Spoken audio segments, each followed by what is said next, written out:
4 تا قانون هست زندگی مرا همیشه تغییر داد. اول این که رها کن.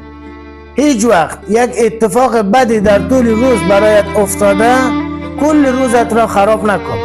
این میشه مدیریت خودت و ذهنت. دوم اینکه نادیده بگیر. اینقدر با حرفای مردم گوش ندی. زندگی خودت را بکن برایت قدرت بدهد.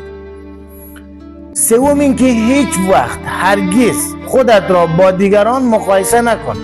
فقط خودت را با خودت مقایسه کن، با دیروز خودت.